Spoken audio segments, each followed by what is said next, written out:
Finalmente encontrei uma forma de te mandar minha história com evidência. Meu nome é Jimena, tenho 20 anos e sou de Guerrero, no México. O que vou contar aconteceu comigo há aproximadamente 7 anos, quando eu ainda morava na casa onde cresci. Essa casa, desde que me entendo por gente, tinha uma vibração pesada e paranormal, além de acontecerem coisas muito feias. Para você ter uma ideia, direto se ouviam passos no telhado quando não havia ninguém lá em cima. As portas se abriam sozinhas e às vezes davam para ver sombras se mexendo por todos os cômodos. Minha família já estava meio acostumada, mas a gente dizia: é a casa, fazer o quê? Mas nunca tínhamos conseguido gravar nada ou tirar foto de nada. Diziam que antes ali morou gente que fazia bruxaria e rituais, principalmente com bodes e galinhas no quintal. Nessa noite em particular ainda era fevereiro, e minha irmã mais velha e eu já estávamos indo dormir. Minha mãe e meu irmãozinho já estavam bem apagados no quarto deles. Então, de repente, se escuta um golpe na janela que dá para o quintal dos fundos, como se alguém tivesse jogado uma pedra bem grande ou tivesse quebrado com um impacto só. Nós duas demos um pulo na cama e ficamos congeladas. Vale mencionar que dormíamos no mesmo quarto. Logo depois começou a se ouvir uma voz de homem bem rouca, voz de velho bêbado, gritando claríssimo: Ricardo, Ricardo, já cheguei! Nós duas nos olhamos com os olhos bem arregalados. Ricardo era meu pai, que morreu quando eu tinha 10 anos. A gente ficou tipo: o que está acontecendo? Pensamos que talvez fosse algum maluco da cidade gritando o nome do meu pai só para assustar a gente. Mais do que medo, ficamos com raiva. Então dissemos: vamos ver quem é esse sujeito. Descemos de chinelo, sem acender quase nenhuma luz para ele não nos ver. Chegamos no corredor e lá fora estava escuro demais, nem lua tinha naquela noite. Não dava para ver nada, só dava para ouvir os grilos e o vento. Ficamos alguns segundos ali paradas, sem saber o que fazer, quando minha irmã me agarra o braço tão forte que até machucou. Ela sussurrou tremendo inteira: não olha pela janela, tem alguma coisa. Eu virei devagar e na hora meu corpo gelou. Havia uma cabra escura, enorme, tipo em pé como uma pessoa, olhando para dentro da casa. Os olhos brilhavam estranho com a pouca luz que saía do quarto. Parecia que estava olhando diretamente para nós. Eu sentia meu coração quase saltando pela boca. Não sei como reagi, mas saquei o celular rapidíssimo e tirei uma foto. Assim que o flash saiu, a cabra deu um pulo para trás, como se tivesse se assustado com a luz, e desapareceu na escuridão. Corremos feito loucas de volta para o quarto. No corredor encontramos minha mãe, que já tinha acordado com o barulho. Contamos tudo chorando de medo e mostramos a foto. Apesar de estar em má qualidade e tudo muito escuro, dava para ver claramente que era uma cabra olhando para dentro. Minha mãe se aproximou um pouco da janela e gritou: o que você procura aqui já não existe, por favor, vá embora! Nós três entramos no quarto, trancamos a porta, colocamos a imagem da Virgem de Guadalupe encostada nela e rezamos por quase 1 hora seguida. Meu irmão acordou e perguntou o que estava acontecendo, mas claro que não contamos nada. Minha mãe só disse para ele dormir de novo e não fazer perguntas. Quando finalmente tivemos coragem de olhar novamente, já não havia nada lá fora. Mas mesmo assim ninguém dormiu. Aquilo foi a gota d'água. No dia seguinte começamos tudo para vender a casa, e isso demorou um tempão porque ninguém queria comprar por causa das histórias que já corriam. Mas no final conseguimos vender o terreno e com esse dinheiro viemos para Puebla, onde mora a família da minha mãe. Já estamos aqui há 6 anos e, graças a Deus, nunca mais aconteceu nada estranho. Minha irmã ainda tem a foto que tirei naquela noite. Eu apaguei a minha na época, mas vou mandar para vocês verem. Toda vez que olho me dá arrepio, mas está aí a prova de que naquela noite algo muito sombrio apareceu na casa.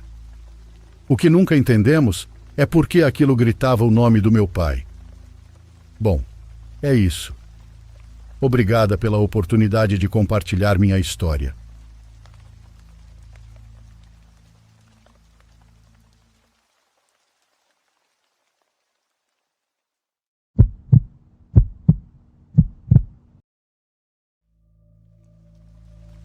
Boa noite, diário. Primeiramente digo que esse relato não é meu, e sim de uma pessoa que postou no Facebook. Então lá vai. Meu nome é Ana e sou farmacêutica em uma rede muito conhecida.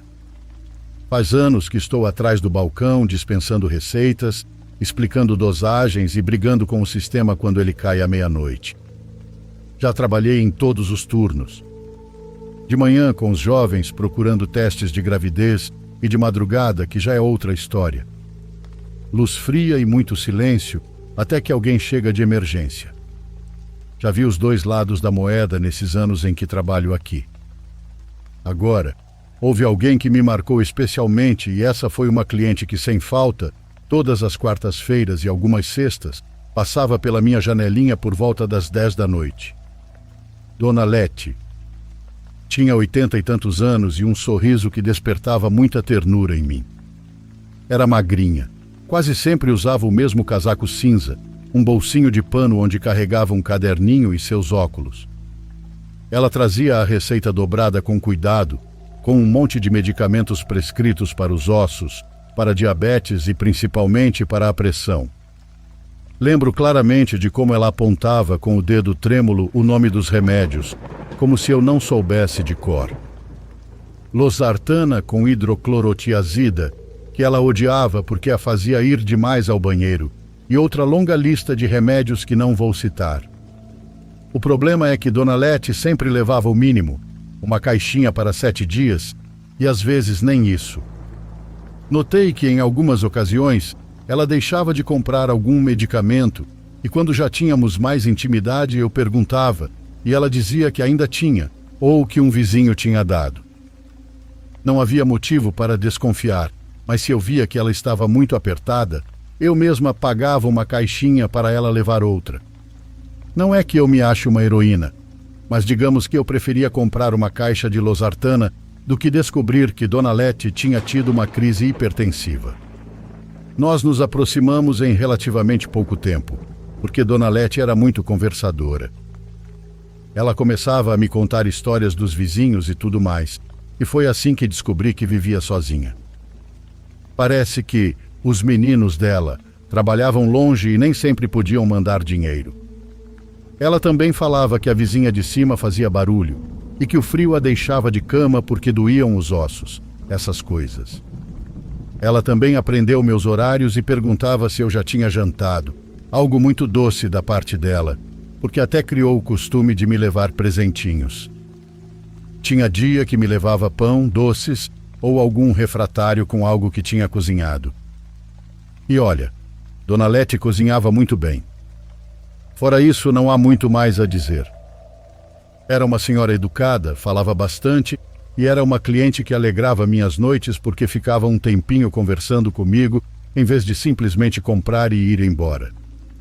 Uma semana, 3 anos depois de conhecê-la, ela deixou de aparecer. Na seguinte também. Poderia parecer normal para qualquer um, menos para mim. Meu colega de trabalho disse que talvez ela tivesse mudado de farmácia por causa dos preços, e eu quis acreditar só para me tranquilizar. Mas, no fundo, eu simplesmente não conseguia aceitar essa explicação. Passei um mês inteiro sem saber dela, até que um vizinho da região, que às vezes vinha comprar paracetamol, me contou sem rodeios e com muita pena que Dona Lete tinha falecido em casa por causas naturais. Tinha 87 anos. Foi um golpe duríssimo, porque percebi que tinha acabado de perder uma amiga.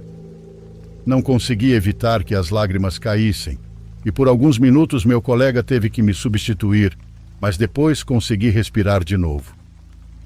O vizinho ainda estava lá e me disse onde ela tinha sido enterrada e tudo mais, caso eu quisesse visitá-la. Não sei como consegui terminar o turno naquela noite, porque a notícia bateu em mim como um coice de mula. Aquela semana eu estava escalada para o plantão noturno completo, daqueles que deixam o corpo moído. E somando isso à má notícia, posso dizer com sinceridade que foi uma das minhas piores semanas de trabalho. Na madrugada, depois da 1, a farmácia virava um lugar frio e silencioso, e nesses dias tudo parecia ainda mais estranho. Em poucas palavras, eu estava muito triste, e estar ali sem nada para fazer durante horas só aumentava tudo. Foi nessas circunstâncias que aconteceu. Eram 2h17 da madrugada. Eu sei porque havia acabado de olhar a hora no meu celular. Não tinha ninguém na janelinha e a farmácia estava em silêncio. Nem meu colega fazia barulho, então presumi que estivesse dormindo ou algo assim. Eu estava organizando o estoque na prateleira dos medicamentos de uso contínuo. Organizar sempre me acalmou e eu tentava me distrair com isso. Fechei a gaveta dos medidores de pressão e nesse instante uma rajada de ar frio atravessou minhas costas, vinda da janelinha, como se alguém tivesse aberto a portinhola por onde passamos os remédios. Imediatamente me virei e tentei em vão buscar uma explicação. Tinha certeza de que não era o ar-condicionado. Ele estava em 23 graus e a corrente não veio do teto, mas da janelinha, e eu tinha sentido claramente. No fim, assumi que de algum jeito o ar tinha passado por alguma fresta. Virei para continuar no próximo nicho e ouvi o estalinho seco de plástico batendo no chão. Da prateleira do meio, bem ao lado das minhas mãos, tinha escorregado uma caixinha de losartana e junto vieram alguns blísteres. Não foi uma avalanche, só alguns que caíram exatamente ao meu lado, sem motivo nenhum. Me agachei para pegá-los e, por mais bobo que pareça, enquanto pegava os blísteres, notei que eram exatamente os mesmos que Dona Lete sempre levava. Me levantei com a caixa na mão e então senti a mão. Não um empurrão, não um aperto, mas uma mão pequena e gentil que pousou por um segundo no meu ombro esquerdo, com uma delicadeza que parecia dizer que não queria me assustar. Fiquei rígida, olhando fixamente para a etiqueta da prateleira. Antihipertensivos. Virei com o coração na garganta. Claro que não tinha ninguém. A janelinha seguia fechada, o corredor vazio, e meu colega finalmente apareceu no fundo da loja, sem ter a menor ideia do que estava acontecendo comigo. Ele notou meu olhar e fez um gesto perguntando se eu estava bem, e eu comecei a chorar. Sei que foi Dona Lete que se manifestou aquela noite. Pedi ao meu colega que me desse uns minutos, e como ele sabia o quanto eu estava triste nos últimos dias, não pediu explicações. Fui ao depósito e revi a gravação da câmera de segurança. Vi minhas costas em preto e branco, meu rabo de cavalo mexendo um pouquinho, e nada mais. Nem sombras, nem luzes esquisitas, só eu parada e me virando poucos segundos depois após pegar os remédios no chão. Não sei por que fiz isso, mas murmurei. Boa noite, Dona Lete, como se estivesse me despedindo dela também. Não esperava resposta, mas houve. Não foi uma voz nem nada parecido, foi um cheiro suave que nunca senti na farmácia àquela hora. Água de rosas. Por um segundo, mas suficiente para ficar gravado em mim para sempre. Voltei ao caixa, me sentei e segui o trabalho pelo resto da madrugada. A partir daquele dia, me senti muito mais tranquila. O momento de confusão e dúvida também passou graças ao toque da campainha da janelinha. Era um taxista pedindo um curativo e uma senhora pedindo algo para o estômago. Voltei à rotina até às 6. Assumi que o que aconteceu foi real e no fim de semana visitei o túmulo de Dona Lete. Demorei um pouco para encontrar, mas consegui, e deixei flores e tudo mais. Não é uma história que eu compartilhe com muita gente, porque sinto que é íntima, mas decidi escrevê-la para que fique registrada. Acho uma história bonita, e sei que as pessoas não vão me julgar, nem pegar no pé pelos detalhes. Desde então, visito seu túmulo ao menos 1 ou 2 vezes por mês. Assim também aproveito para visitar o túmulo dos meus avós. A boa senhora Lete foi minha amiga por pouco tempo, quase por acidente, mas vou me lembrar dela para sempre como uma pessoa doce e amável.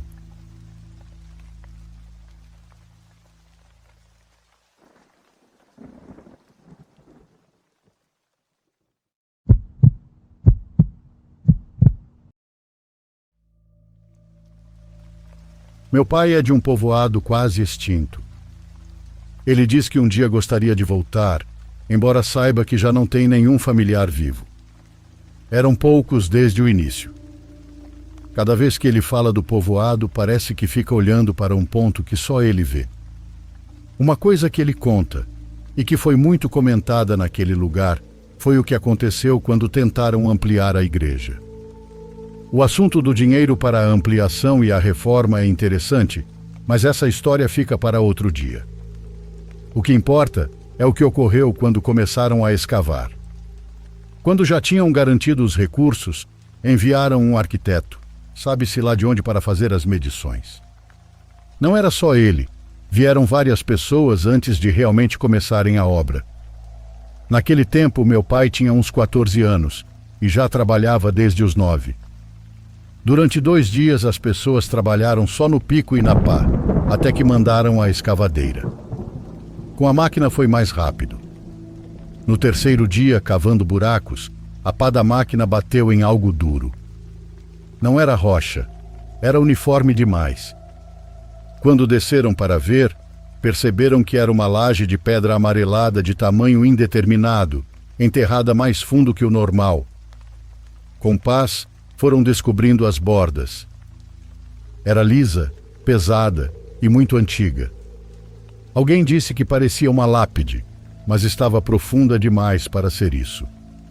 A terra a tinha engolido sabe-se lá quantas décadas ou séculos atrás. Quando a descobriram por completo, fizeram o sinal da cruz antes de movê-la com a escavadeira. Não estavam errados na suspeita. Debaixo da placa havia uma entrada retangular e alguns degraus de pedra que desciam em linha reta rumo à escuridão. Um acesso a algo. Uma estrutura. O pior que poderia aparecer no meio de uma obra. Chamaram o engenheiro, mas ninguém sabia onde ele estava, e sem ele não podiam continuar, porque se aquilo fosse uma câmara antiga, a construção ia se complicar muito. Não faltou quem tentasse entrar, mas não chegaram longe. A escuridão lá dentro parecia absorver tudo. As tochas que levavam se apagavam rápido. Algo naquele espaço não permitia fogo. Então mandaram chamar o engenheiro de volta de qualquer jeito e pediram que trouxesse uma lâmpada decente, porque entrar ali sem luz era impossível. A entrada da cripta ficou aberta o dia todo.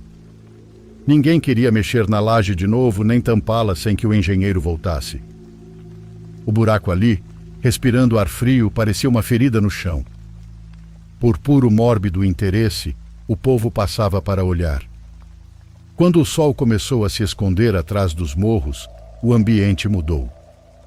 Já não era curiosidade o que se sentia ali na frente da igreja. Era uma espécie de pressão no peito. Então ouviram ruídos.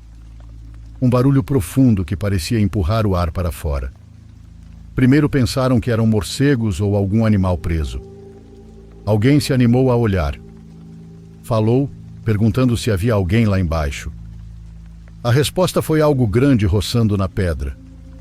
Um dos pedreiros disse que talvez fosse um cachorro, mas os outros duvidaram.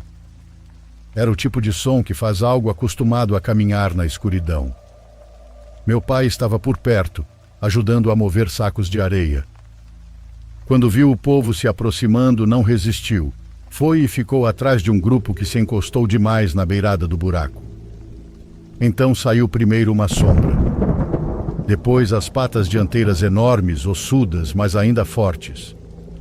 Em seguida, a cabeça que parecia de bode com dentes afiados. Meu pai disse que com uma mordida arrancava fácil metade do seu rosto. No lado dava para ver as costelas marcadas, como se estivesse muito tempo sem comer. O animal farejou o ar e parecia identificar os rostos. Era como se tivesse saído de uma prisão. O povo tentou fazer silêncio, mas o medo fazia todos respirarem forte. Quando terminou de cheirar, disparou correndo. Um salto, e sumiu atrás do átrio da igreja. Não houve perseguição, pois todos estavam paralisados com o que tinham acabado de ver. Só conseguiram comentar o tamanho do animal e que por nenhum motivo deveria estar vivo se tinha saído de um lugar como aquele. Quando o engenheiro chegou, mal podia acreditar no que contavam. Mesmo assim, aproximou-se com uma lâmpada e disse a um rapaz: "Varre aí e ilumina para mim." A lápide tinha letras desgastadas, linhas incompletas e símbolos quase apagados. O que dava para ver era um número gravado no canto inferior: 73. Desceram com a lâmpada e encontraram um espaço amplo, com paredes que pareciam labirintos. Era como uma versão estreita e pobre das catacumbas de Paris. Montanhas de ossos, nichos antiquíssimos e corredores que se perdiam na escuridão. Numa das paredes, talhado à mão, dizia Porta 73. A porta 73 para o inferno, certamente. Saíram pálidos. Os chefes conversaram baixo, com nervos visíveis no rosto. A obra foi suspensa imediatamente. Se destruíssem vestígios antigos, infringiriam a lei. Mas o que realmente preocupava não era a lei, era o outro. O que haviam libertado. No dia seguinte, encontraram o padre da igreja caído ao lado da sacristia. Estava como se tivesse sido atacado por um animal enorme. Ninguém viu o ataque, mas que outra coisa teria presas tão profundas? No fim, a igreja ficou como estava. Nada de ampliação, nada de renovar muros ou de construir novas salas. Apenas jogaram terra de volta sobre a placa, nivelaram com a máquina, e tudo ficou como se nunca tivessem tocado nada. Ninguém quis voltar ao assunto, nem o engenheiro, nem os que cavaram, nem o povo que viu o animal sair. E com razão, a morte do sacerdote abalou o povoado inteiro. Foi um dia interminável, com a igreja aberta, cheia de murmúrios e gente entrando e saindo, sem saber se rezava, chorava ou perguntava o que realmente havia acontecido. No meio daquele caos, meu pai sempre dizia baixinho, quase em segredo: "Alguém roubou o dinheiro da reforma." Assim mesmo, sem vergonha, mão alheia aproveitando o medo de todos. Entre a criatura, o padre morto e o dinheiro desaparecido, deixaram o projeto em paz. Nunca mais tentaram ampliar a igreja. Dizem que há lugares que não querem ser tocados, e aquele era melhor ter deixado como estava.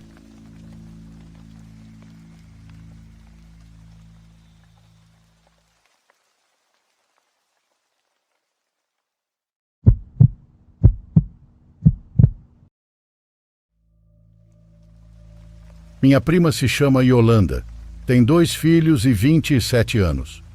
O marido dela sai para trabalhar e ela trabalha de casa.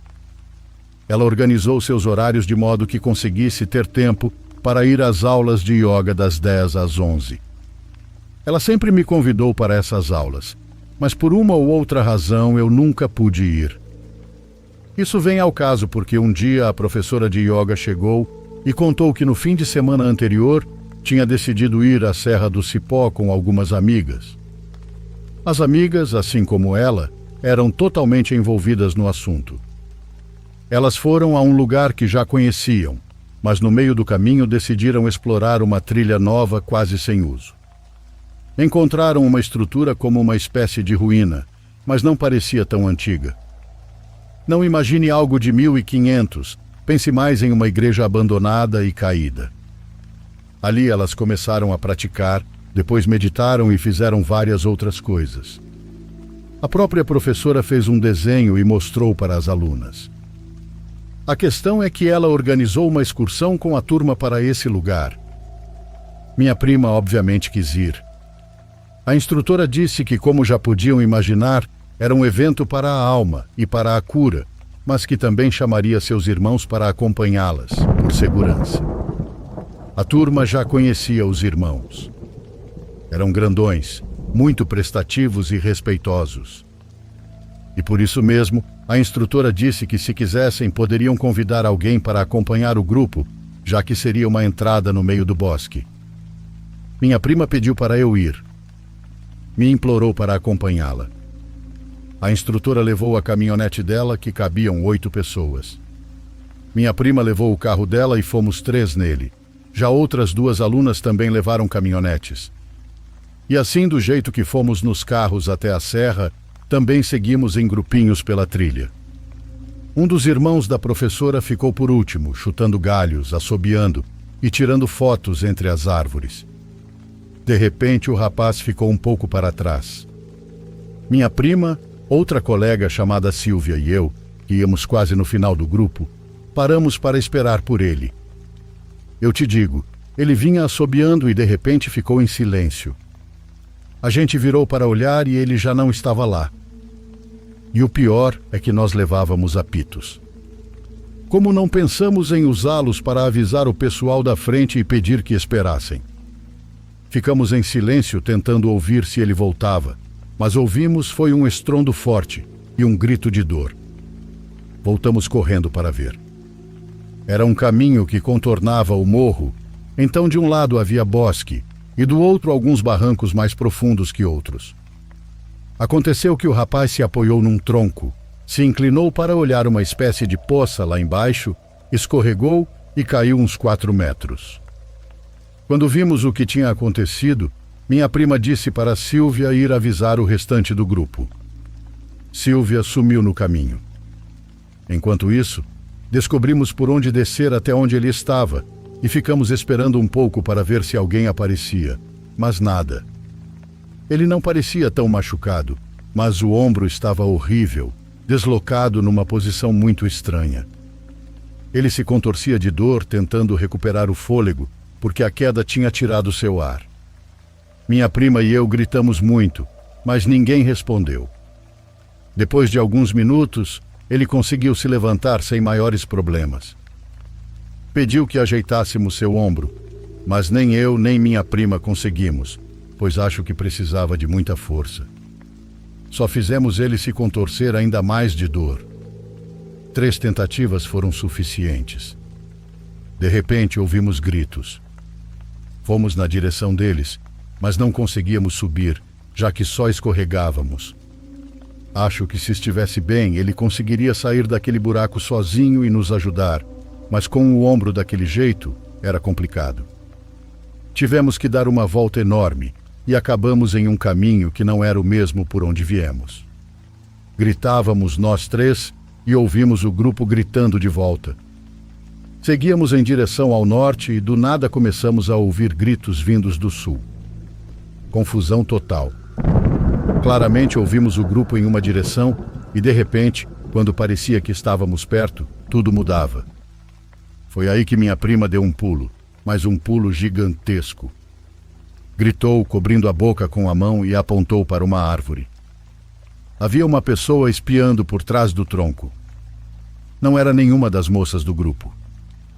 E o que assustou não foi ver uma pessoa atrás da árvore, até porque com o braço daquele tamanho, o Heitor derrubaria qualquer um facilmente, então nos sentíamos seguras nesse sentido. O problema é que eu e o rapaz não estávamos vendo a mesma coisa que minha prima. Atrás de cada árvore havia uma pessoa. Não era só uma, eram várias, todas parecidas, mas não idênticas. Imagine uma família inteira de primos, porque pareciam ter a mesma idade, espiando por trás dos troncos. Todos homens. As variações no rosto eram mínimas, e sabe o que foi pior? O que fez o próprio Heitor soltar um palavrão. É que eram essas pessoas que estavam gritando e supostamente nos guiando de volta para o grupo. E as verdadeiras? Quem sabe onde elas estavam? Será que perceberam que havíamos saído da formação? Será que Silvia conseguiu avisar? Eu sinceramente fiquei com medo. À frente havia dessas possíveis pessoas e ao lado também. Estávamos completamente cercados por elas. Nós as vimos, elas nos viram e mesmo assim continuaram com aquele jogo de nos confundir. Começaram a gritar do norte, depois do sul, depois da esquerda, da direita e até de cima assim. Todos os rostos eram inexpressivos. Só dava para ver o rosto, o ombro, um braço e a mão. A mão, eu nem tinha reparado. Não era uma mão, era uma garra. Uma garra de águia, só que muito maior. De repente algo estalou a meio metro de nós. Esse estalo provocou a coisa mais aterrorizante que alguém poderia imaginar. Todas as pessoas se moveram ao mesmo tempo. Imagine um leque de papel fechado, abrindo de uma vez só. Foi exatamente esse movimento. Essas pessoas aves abriram as asas e levantaram voo como pombas assustadas.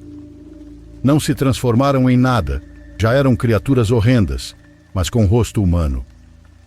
Um rosto com um perfil específico que, a certa distância, fazia parecer um homem de uns 40 e poucos anos espiando por trás de uma árvore. O céu se encheu dessas coisas por um momento. O tiro veio a partir do Heitor.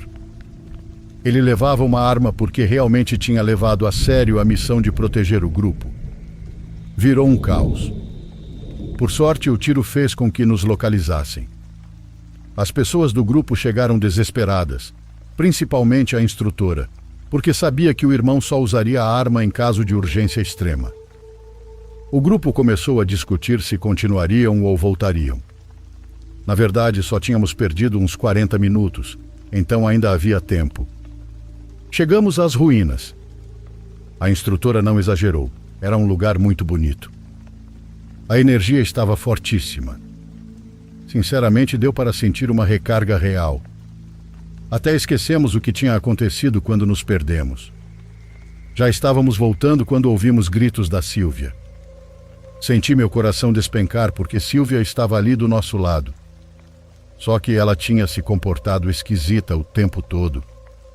Todas ficamos desconcertadas, mas Heitor disse que aquilo não eram pessoas, eram as criaturas que vimos na mata. Saímos do parque e fomos para os carros. Estávamos prestes a entrar quando minha prima voltou e foi falar com uma mulher da vigilância. Voltou um minuto depois, quando já estávamos dentro da caminhonete. Seguimos viagem. Um pouco mais adiante, ela contou que foi perguntar àquela senhora que diabos eram aquelas coisas que vimos. A mulher respondeu que nós não vimos nada e que estávamos só inventando.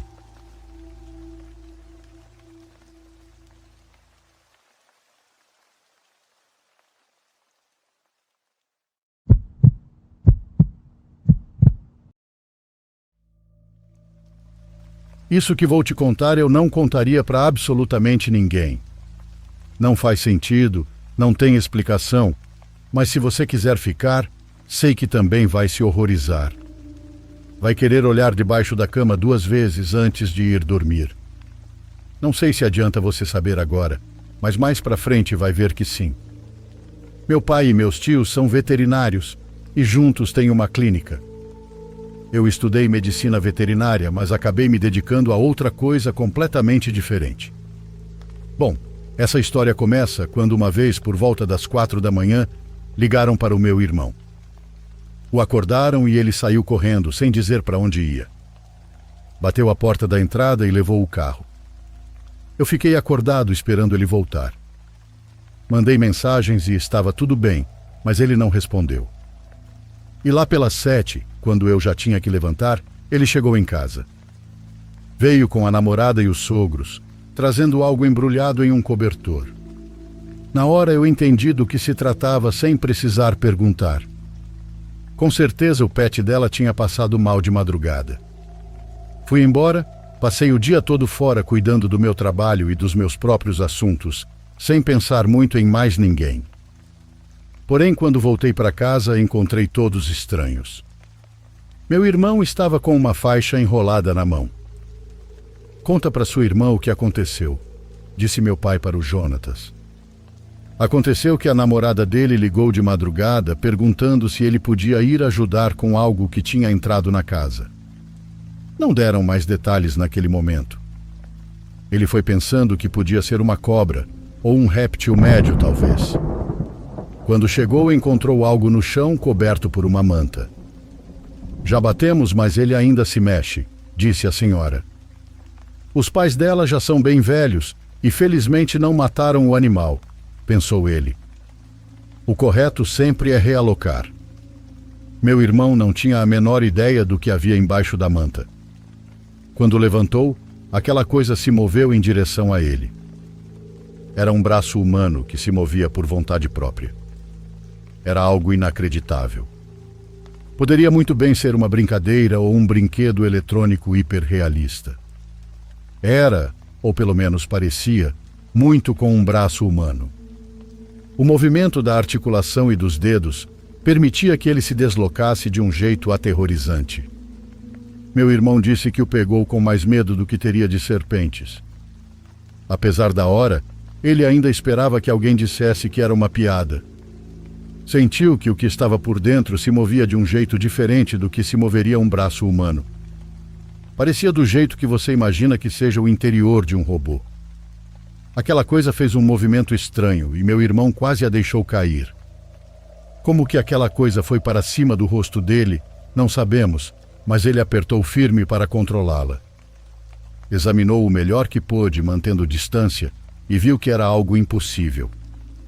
Estranha ao extremo. Sim, parecia um braço humano, mas não era. Então o que era? Tinha dedos, tinha a articulação do cotovelo, e a textura da pele era parecida, embora mais peluda do que a de uma pessoa comum. Se não era humano, então o que era? Meu irmão disse para eles não se preocuparem, que ele podia levar aquilo embora. Por sorte, tinha uma caixa na caminhonete para transportar. A questão foi que quando tentou embrulhar aquele trem, a coisa o mordeu. Como?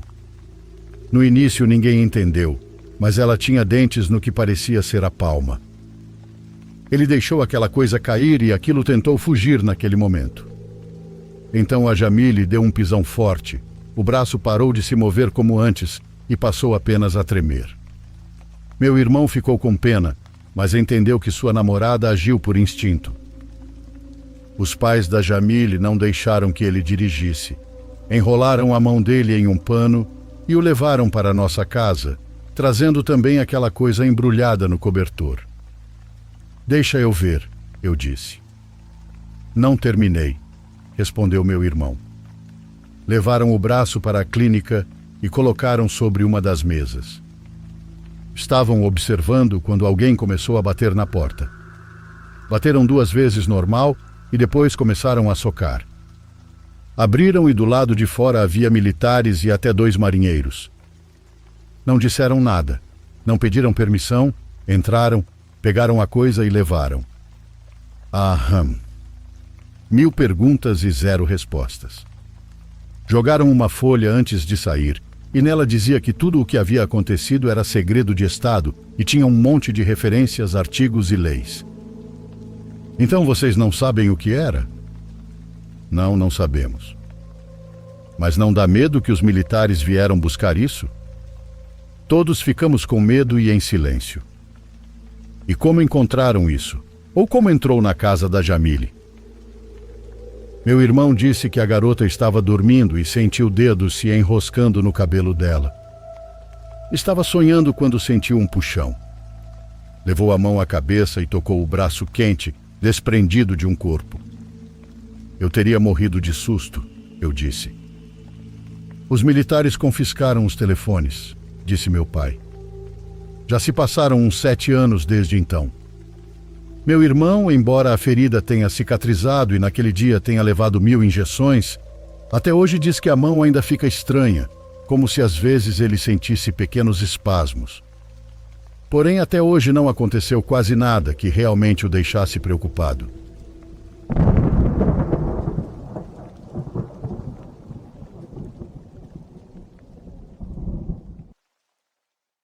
Por favor, curta e se inscreva se você estiver gostando.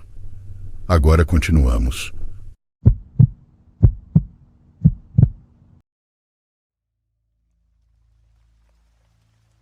Estimado canal Diário dos Pesadelos, não me lembro do primeiro episódio que ouvi, só sei que gosto da maneira como você conduz as experiências compartilhadas. Por isso decidi compartilhar um acontecido que por muitos anos não contei a ninguém. Sou de uma cidade grande no estado de São Paulo, mas prefiro mantê-la anônima. Por isso mudarei os nomes nesta história. embora os fatos sejam completamente fiéis. Eu tinha cerca de 12 anos quando aconteceu. Havíamos acabado de voltar para a cidade após a tradicional visita ao povoado do meu pai, em um estado vizinho. Foi uma viagem longa e desconfortável. Meu pai havia levado muita comida e verduras para compartilhar, mas voltamos com grande parte dela, acompanhados de comentários dolorosos como: "Essa comida nem os porcos vão querer." Esses comentários surgiram de uma discussão entre os adultos, que terminou em um rompimento familiar. Meus pais sempre foram de guardar suas opiniões, mas não conseguiam esconder o estado de espírito. Ambos estavam tristes e irritados. Desde então, não voltamos a ver a família paterna por 15 anos. Eu voltei depois desse tempo, mas para meus pais levaria mais 5 anos. No dia em que voltamos, meu pai descarregou as coisas e foi trabalhar, já que tinha um negócio noturno, que eu sempre considerei seu verdadeiro lar, pois era para onde ele ia em momentos de problemas em casa. Assim que chegamos, ele deixou a comida pronta, mas ninguém a tocou. Achei uma pena desperdiçá-la, então pedi à minha mãe permissão para fazer uma mistura da carne com ração e alimentar os cachorros, que haviam ficado sozinhos durante nossa viagem. Ela concordou e, como de costume, foi para o quarto e ficou lá por horas. Naquela época, minha irmã Alice tinha pouco mais de 5 anos e meu irmão Rafael, 4. Eles andavam juntos para todo lado e tinham a péssima mania de correr para a porta sempre que alguém tocava, sem perguntar quem era. Os sermões nunca adiantaram. A noite estava particularmente escura e silenciosa. Eu estava distraída, preparando a comida para os cães quando os dois entraram correndo, pálidos e tremendo de medo. Disseram: "Alguém tocou na porta." Fiquei intrigada, pois nunca antes eles tinham se importado com isso, fosse dia ou noite. Segurei as mãos dos dois e os levei até a entrada, mas eles se recusaram a ir até lá, pois estavam quase chorando de medo.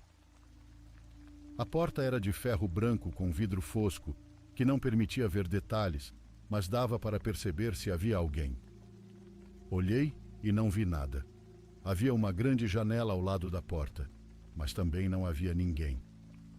Disse a eles: "Não tem ninguém." Mesmo assim insistiram: "Está lá, está lá." Como eu não via nada, tomei coragem e abri a porta. Lá fora, a noite estava escura, mas as luzes iluminavam fracamente a rua, onde a maioria das casas não tinham portão. A pouca iluminação era o suficiente para ver se havia alguém por perto, mas a rua estava completamente deserta e silenciosa. Fiquei ainda mais intrigada, porque naquela época sempre havia crianças brincando na rua até tarde.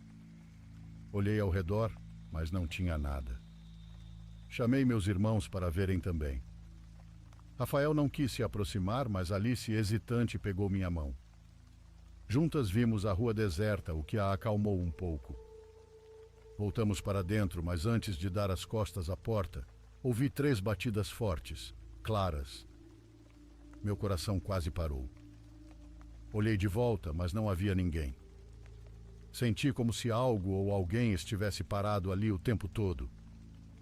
Entrei em pânico, agarrei meus irmãos e corri para o quarto da minha mãe, que estava lendo. Expliquei o ocorrido entre lágrimas, e ela tentou me tranquilizar falando sobre Deus. Porém, suas palavras não me acalmaram. Fomos para a sala, onde ela disse que tudo devia ter uma explicação racional. Enquanto falávamos, Rafael brincava no chão com alguns brinquedos. De repente, ele olhou fixamente para a porta e sussurrou aparentemente para si mesmo: "Ele foi embora agora." Minha mãe e eu nos entreolhamos, mas não dissemos nada. Ela me mandou para a cama, mas pediu que eu alimentasse os cachorros antes. Deixei a comida para eles, mas os cães não saíram de onde estavam. Só então percebi que eles também não haviam latido durante as batidas. Foi uma noite estranhamente silenciosa. No dia seguinte, a comida continuava intacta, Os cachorros não a comeram, nem naquele dia, nem nos seguintes. Acabei jogando tudo fora. Mais tarde perguntei a Alice sobre o que aconteceu. Ela contou que viu um homem muito alto, usando um boné, parado na porta. Disse que parecia olhar para eles, mesmo estando do lado de fora.